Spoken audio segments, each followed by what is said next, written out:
All right, welcome. This is the Something Ventured podcast. I am Kent Lindstrom. My guest today, Neil Cohen, back on the podcast. How are you doing? I'm doing fantastic. Welcome to the waning of 2016. We're recording this at the end of 2016. I can't make my podcast like atemporal since if we're going to talk about what happened in the U.S. election, for example, we need a little time context. Absolutely, yes. I think that that you would need some context for that. So, sure. So Neil is a marketing consultant, has obviously worked at places like Sega, Hilton, has taught people at places like San Francisco State, still do that, and advises startup incubators around the world, things like Startup Mexico. You've recently been to Puerto Rico. Am I getting that right? Yeah, Parallel 18. They're doing some amazing things out there. Parallel 18 is in Puerto Rico? Puerto Rico, San Juan. Yeah. Why do they call it Parallel 18? That's where San Juan is. Is that where it is? Yeah. Come on, people. All right, so Neil and I are going to have a conversation, talk about some of the trends we're looking at in marketing for 2017, wrap up the year 2016. Trying to think if anything happened in 2016. Since the last podcast, one of the two major parties running for president actually won the presidency. Yes. Donald Trump won the presidency. To the surprise of Donald Trump and everybody else. Which seems kind of crazy to me, though. It's like there's a Super Bowl, and there's two teams. It's not like there were two teams in the Super Bowl, and a team that wasn't in the Super Bowl came in and won. Yes. It's not like Jill Stein won. The Republican candidate won. Right. Which is one of my things about this election is that the odds of Donald Trump having won, if you looked at a betting market all the way up, they weren't giving you 99-1 odds on Donald Trump. If you went to London and you bet, they're 3-1. Yeah, 3-1. There's always a chance, and I think there's a lot to learn in the election, in the same principles, believe it or not, let's say in Lean Startup. Yeah. So what do they teach you in Lean Startup? Get out of the office. Right. And go and talk to customers.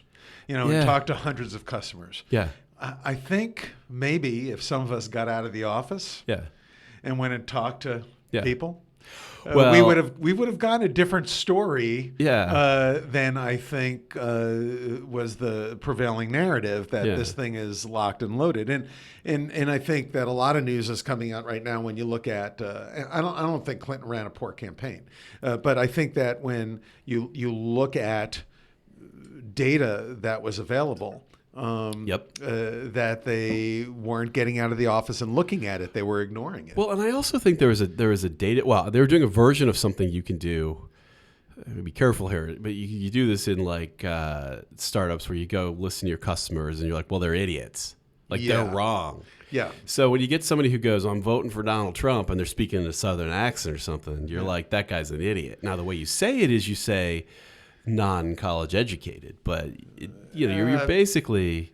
Well, look, I have extremely intelligent, good friends, and by the way, they're still my friends. I haven't defriended them, who voted for Trump for various reasons. I have a few from my fraternity who are like that, right. And if you met them, you would not think they were racists. You would not think they were stupid.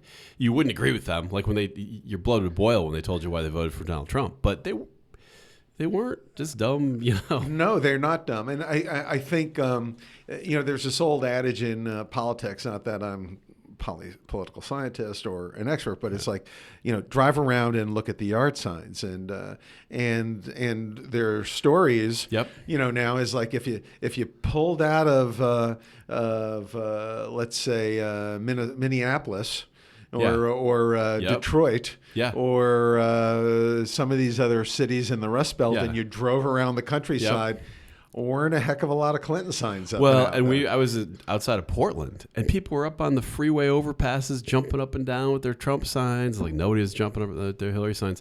The thing that got me was that the people behaved as if there was 0% chance of Donald Trump winning. Yes, meaning I think. I will argue that led to behaviors like I'm not going to vote because they're both bad. I'm going to write in Jon Stewart, ha, ha, ha. It led to a lot of sort of reckless behaviors if you really didn't want Donald Trump to win. And I get the sense that if it was hey, this guy's got a chance to win, a real chance, that you would have had less of that kind of casual. The Brexit thing was the same way. Well, where people and I will also say that I had interesting conversations with people who I guess we call the millennials, right. And their passion for Bernie and Jill Stein, or even Gary Johnson as an alternative, and very, very passionate about, like, we have to change the system, and that's why we're going to vote outside of it. Yeah. And when you explain that, well, Trump will be president, a lot of them were, well, so be it. Yeah. Well, because you can't tell me my vote doesn't count if I vote for Jill Stein. Yeah. Well, it doesn't, but this is a real perspective of people out there, and again, very smart, well-educated people. Yeah. And I would say this is like if the Giants and the Rangers are in the World Series, and you say, "Yeah, but I like the Padres, so I'm betting on the Padres." That's such a dumb thing to do. Las Vegas wouldn't even take your money. Yes. So right. Voting on somebody who has no chance of winning, really, unless you were like, I don't care if Donald Trump then wins, fair enough. But to a good portion of these people, there was a principle involved. Yeah. And the principle being, the sense that you have two corrupt parties. They don't see a difference between the two. Or it's different on the margins, and that you need a transformative candidate, let's say like a Bernie Sanders, to change the system. They just got the other transformative candidate. We need an old white guy. Right. We need an old white guy to change the system. That's what we need, because there hasn't been enough old white guys doing it. And again, I'll put my cards on the table. I did not vote for Donald Trump. Yeah. I'm not wishing him ill will. No. I want him to do well. Yeah. Do I think he's going to do well? Yeah. I don't think so. Yeah. But you know what? Stranger things have happened. And even though you may not like what he's doing, and you might not like what he's saying, he's our president. Yeah. Okay. Yeah. You can't protest the election. You can protest policies. You can protest decisions. He hasn't done anything yet. Well, that's the funny. At this point, I was like, "Oh my God, he hired this guy to do that." You're like, "Well, he really does something." Like, yes, right. You save your energy at this point until something happens. Exactly right. And I understand the passion, and people are disappointed, and people are rightfully scared. You know, when you have, for example, in the Midwest, a neo-Nazi site posting the names and address of Jewish neighbors and saying, "Go and damage their homes and hurt their families." That's scary stuff. And not saying that Donald Trump caused that, because he didn't cause that. Right. But there's a prevailing attitude, that Trumpism, as they're calling it now, that kind of permeates this sense that it's okay to be a moron and a bully and a misogynist and and mildly anti-Semitic. You don't get punished for that. Right. Although Donald Trump, not to defend him, but did not just invent racism in the last 6 months. No, he did not. You would think that we were living in this, multicultural, enlightened society, and Donald Trump came along, and all of a sudden, racism reappeared. He's getting ascribed to a lot of things that are just Republican Party and him and just exist. Well, and it's not the first time a candidate has appealed to people's inner thoughts to win an election. That was a big part of Nixon's Southern strategy. Well, exactly I mean, and it's not like he invented the dog whistle either. It was in politics way before that as well. Yeah, my take of it was just is the understanding how stats work, and it's like if you have a football game. And you go, look, the Chargers are probably going to win, 80% chance they're going to win. But you don't just say the Chargers are definitely going to win. Every stat says it's going to win. So I don't, for some reason, when the polls were saying, well, it's, 48-44, Hillary's got it. At some point, you got to say, well, 48-44 is pretty freaking close. Those numbers are pretty goddamn similar. That's not 90-10. Those are close numbers, and probably one person's going to win, but it's not like flipping a coin. It's like flipping a coin 3 times and getting heads. Yeah, well, not likely, but I think there's a couple of things I think that were going on where people had a sense of assurance that Clinton was going to win.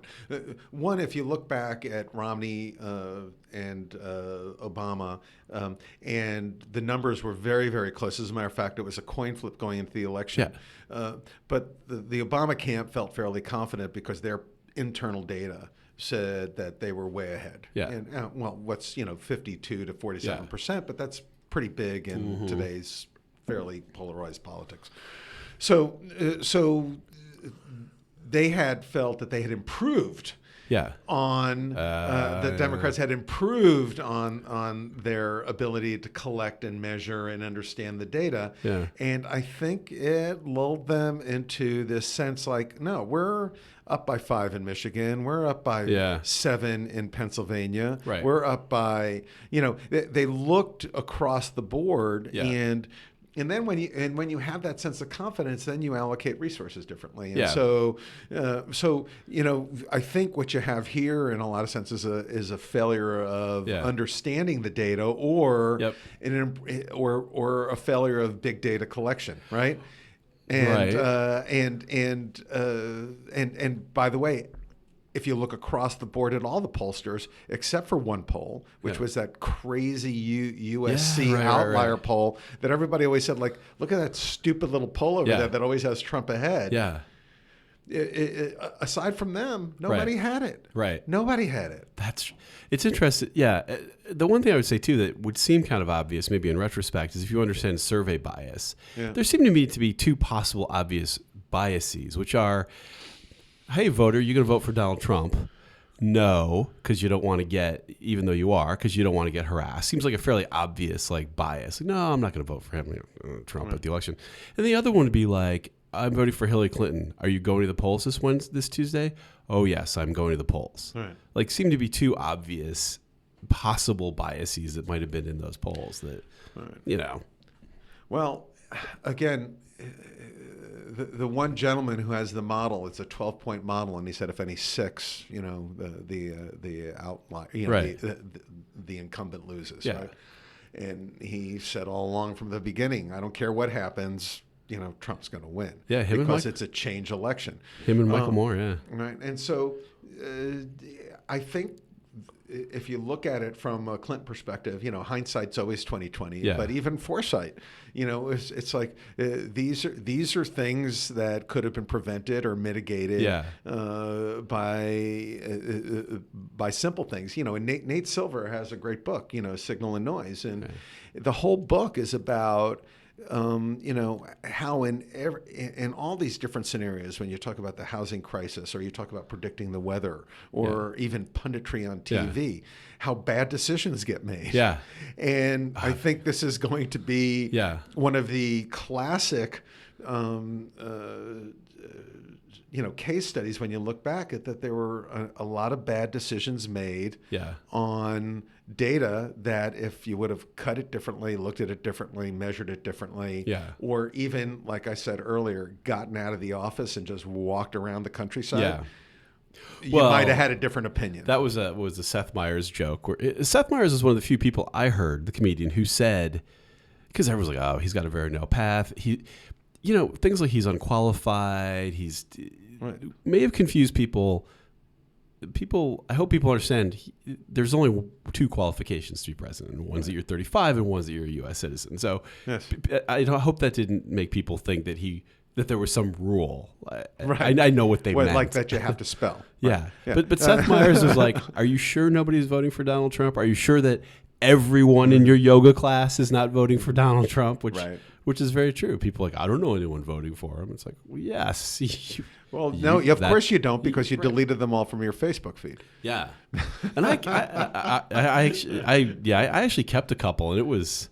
I'm not going to delete them because they're my friends. Exactly. I just hide Breitbart. I don't want to read Breitbart. But, I'm not going to hide my friend Michael. No, exactly. All right. Well, better luck next time. We'll see. I had venture. What's interesting is, so everybody who is genius at predicting that Donald Trump wouldn't win is now predicting that he'll do a horrible job, which is probably true.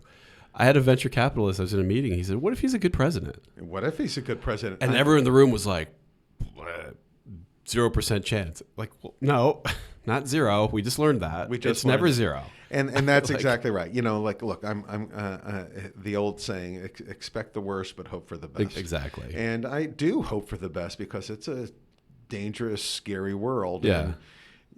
And hopefully he'll learn fast. Or I think some of the stuff is still intentional. I don't think he makes a lot of mistakes. I think the phone call to Taiwan was intentional. Yeah, I think that's a little bit crazy, like a fox, for sure. Yeah, for sure. Well, all right. Well, there you go. We'll see what happens next time.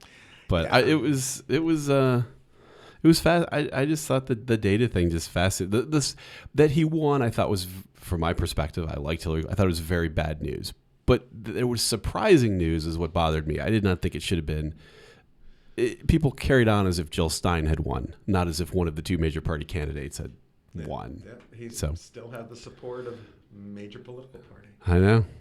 All right. Well, let's talk about what's going on in marketing 2017.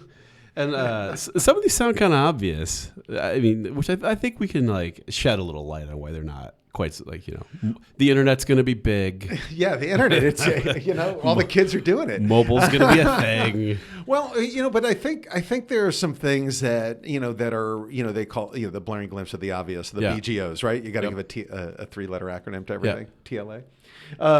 But I think people just don't realize how much it's happened. Yeah. When I tell people, it's like when you look at the charts and you realize that, desktops and mobiles crisscrossed 2 years ago. Yep.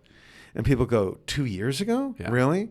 And then you start looking at just actual usage in real time. And you look at your life, and people spend a lot of time on their laptop and some still people have desktops.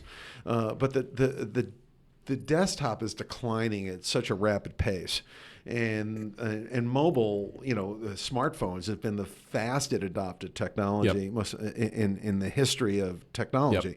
But now, what's really interesting is that 2 out of every 3 minutes in digital is spent on a mobile device. Interesting. So 2 out of 3 minutes. Think about that.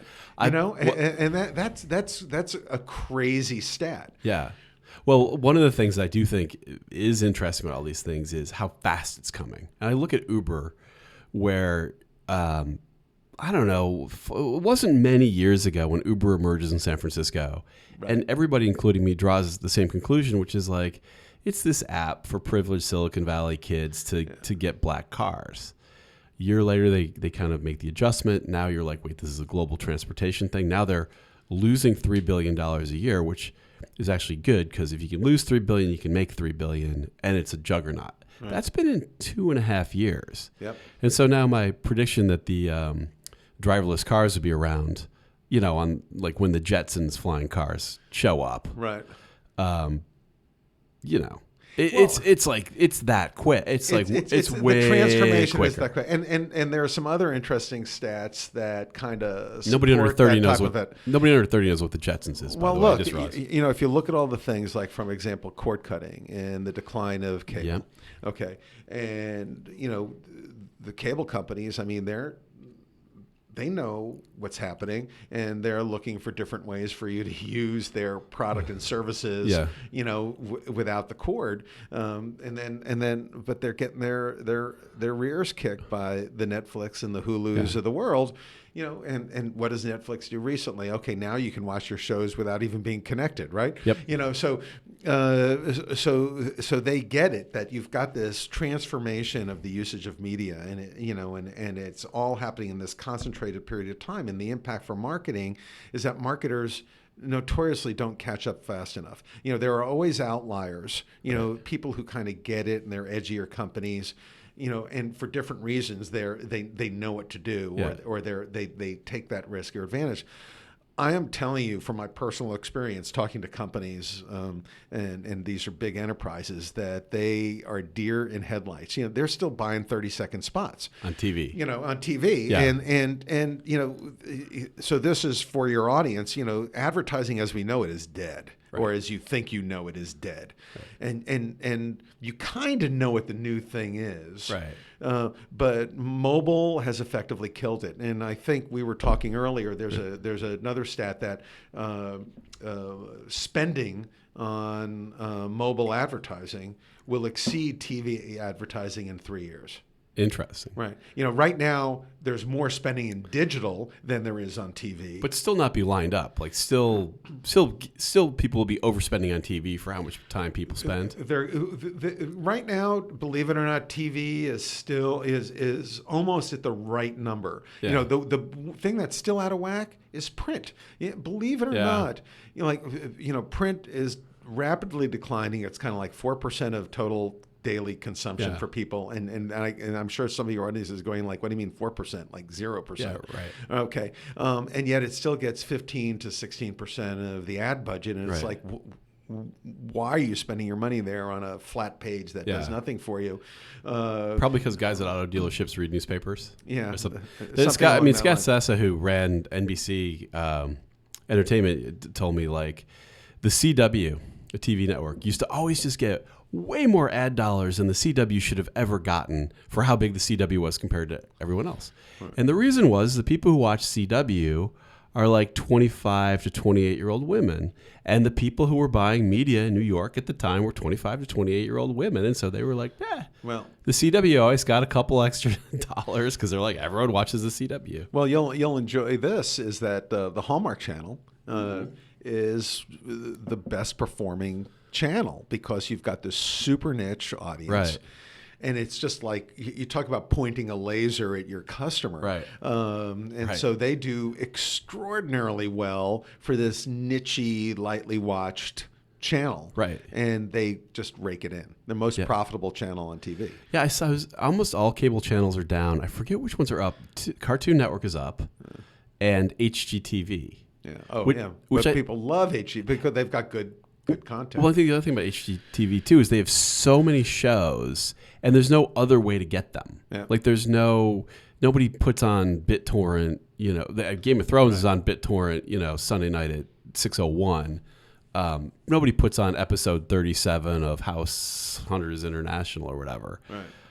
But they must be making a fortune. I mean, that stuff cannot be that expensive to make. No. The advertisers are so obvious: mortgage companies, Home Depot, et cetera. I mean, it's genius. Yeah, it's genius, and the content is great. It's, I don't know a person who doesn't like, Flip or Flop or Perfect or Fixer Upper. Yeah, exactly. Or Property Brothers. Like I know the name of these shows. I rarely watch them, but they're super popular. I know that the Flip or Flop couple is getting divorced. There you go. Because I get but so here's the thing about that. Then so let's start delving into what's going on with viewing habits, and again, we all know this firsthand. And what you said earlier, some of this stuff should be obvious, but we're not watching. We're not doing appointment TV anymore. Remember, turn into MASH this week, or at a certain time and place, and watch your show like the way it was 20 years ago. Even 10 years ago, there was still appointment TV. Yeah. When Kiefer Sutherland in 24, you had to watch. Next week. Yeah. You like because you didn't want to miss it. You didn't want to hear about it. You didn't want it was this crazy thing that you had to see it in real time. Yeah, we used to gather in bars back in the day to watch The Simpsons. You'd go, oh, The Simpsons is on whatever bar it is. So appointment TV is kind of dead. Yeah. And obviously the whole thing with DVR and fast forwarding with the ads and that type of stuff has been going on for a while. Is live sports an exception, do you think? Live sports is an exception, but people like to watch live sports. I mean, I still know people who won't watch a videotape. I think a lot of people are like that. There's a lot of people where it just bothers them that the game's over, right, and they're watching it. And by the way, I just said videotape, so that shows you how old I flipping out. Yeah. But and then you look at people like my son Carter, which is like, what does he watch? Yeah. He watches everything on a tiny screen, and doesn't care. Right. Yeah. And watches it when he wants it, where he wants it, how he wants it, in the place of his choice. Yeah. He'll occasionally sit down on the couch and watch TV with us, but it's all stuff that we've DVR'd. Yeah. And we can work through the commercials through, right? Yeah. And so there's a couple of shows we all watch together. But that's all time shifted too. Yeah. Well, and the theory is that the game that's going on there is that there are a lot of people who do what he does. The company that's most set up for that is Snapchat. Right. To give people 6 to 8 minute pieces of video. You're seeing a reaction from Facebook, which is Facebook Live, which really is 90% of the time not live. Right. Because the words "was live" is by definition not live. And then Twitter's just trying to do whatever Facebook does. My son was just telling me the other day, he's like, did you see what Facebook did on Instagram? They've basically ripped off. Why wouldn't they? Snapchat. Yeah, but the thing is, Snapchat is TV of the future. Yeah. You know, and now I hear all your people out there raising their eyebrows, but it's believe me, folks. You know, if you look at what's going on, for example, in YouTube's stable of performers, these people that are making, you know, hundreds of thousands and millions of dollars doing little tiny videos that get shipped around and ported. They actually have some broader form entertainment, some things that go half hour, 1 hour. They're serial based. If you don't know that, go to YouTube Red. Yeah. You'll see that stuff. But you know, it's incredible. And so now, if you're an advertiser, it's like, what do you do? Yeah. You know, this is a difficult environment. You know, you've got, you know, mobile's only going to increase. Yep.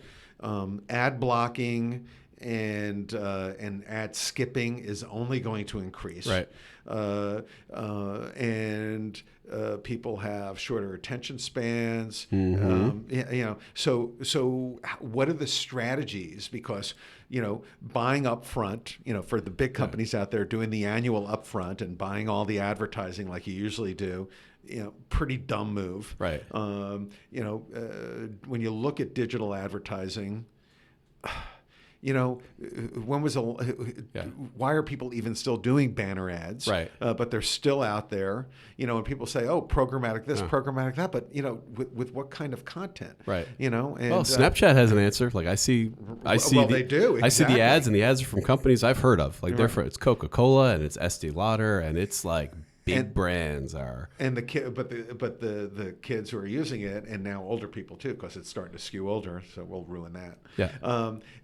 They want the ads because it's opt-in. It's brands they like and want. Yeah. Right. You know, and they have the ads in the format, which has been driving me crazy forever, that people try to put a 30-second ad before a 5-minute video. Right. You realize that'd be like watching a TV show where you have a 32-minute ad before a half hour. Like, don't be ridiculous. All these strategies are going to go away. Like these are all going to die. Like the pre-roll, you know, and all that type of stuff. They're going to have to die. And so that's the thing. Is like when you start talking about how do you fight this, and there are ways to fight it. You know, and there are some companies that are doing it brilliantly. You know, and I talk about 3 ways to fight it. You know, first is brands need to be better experiences by themselves. Like, you know, in other words, you have to enjoy being with that brand, and it has to be consistent everywhere, not just in messaging, but in look, feel, the product and service itself. You know, a great local example would be, let's say, a Phil's Coffee, right? You know, that's a great experience. They do 0 advertising, but everybody talks about Phil's because they love it, right? But, you know, on a more macro scale, you've got Zappos, right? You know, they're a service company. They just happen to sell shoes, but it's all about the service, and they do crazy great things to create amazing service for their customers. So that experience component is really important. The next is brands as entertainment companies.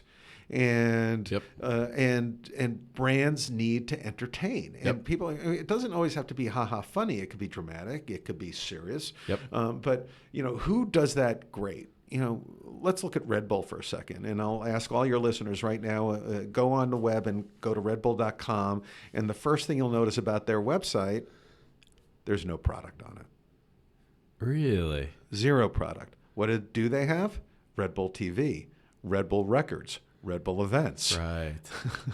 Okay. And they have crazy video. The guys in those Aero squirrel suits. Right. They do racing now. They do squirrel suit racing, right? Whatever those things are called. Those things are insane, yeah. And Red Bull owns the product. So think about this. Red Bull creates this sport, Okay, we're going to have people jump out of airplanes and race around pillars, right? We're going to videotape the sport, so they're going to create a market for the sport. They're going to get the athletes. They're going to do the event. They're going to put the event on. We're going to videotape it. Now what they're doing, they're going to create crazy content with that. Right. And now they're going to put it on their TV channel. Yeah. And everywhere. And then you look at the views, 10 million views of these psychotic people jumping out of airplanes, racing each other in squirrel suits. And so that's one thing. Again, they've got a record company, right? And they're and so they're creating their own events. They're creating their own content off of those events. There's nothing about the product. But they give you wings, right? So everything's on brand. The BMX racing, the fluke tag, the crazy flying devices, the squirrel suit racing, the old airplane racing around the posts, all that type of stuff. Entertainment company.